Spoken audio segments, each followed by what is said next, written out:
Hi. അപ്പോ എന്തൊക്കെയുണ്ട്? അപ്പോ പിന്നെ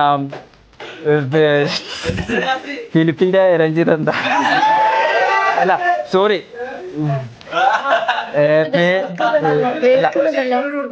അല്ല ശരിക്കാരെന്ത് പറയാ?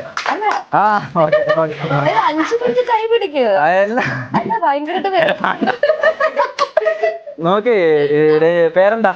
പേര് രഞ്ജിത. ഇഷ്ടമുള്ളവര് രഞ്ജിത വിളിക്കാന്ന് വിളിക്കും. രഞ്ജിത. സ്ഥലം? സ്ഥലം സ്ഥലം ഇവിടെ എറണാകുളം. അപ്പൊ രഞ്ജിത വന്നതിന്റെ ശേഷം രഞ്ജിത സ്ഥലം. അപ്പൊ എന്തായി കഴിഞ്ഞാലും വെൽക്കം. എൻ്റെ ഫസ്റ്റ് ടൈം സ്ട്രീമാണ്. എൻ്റെ ആദ്യത്തെ ലൈവിൽ തന്നെ ഗസ്റ്റ് ആയിട്ട് വരാൻ പറ്റിയതിൽ സന്തോഷം. അല്ല ഒന്നുമില്ല, ഇരുന്നിട്ട് സംസാരിക്കാം.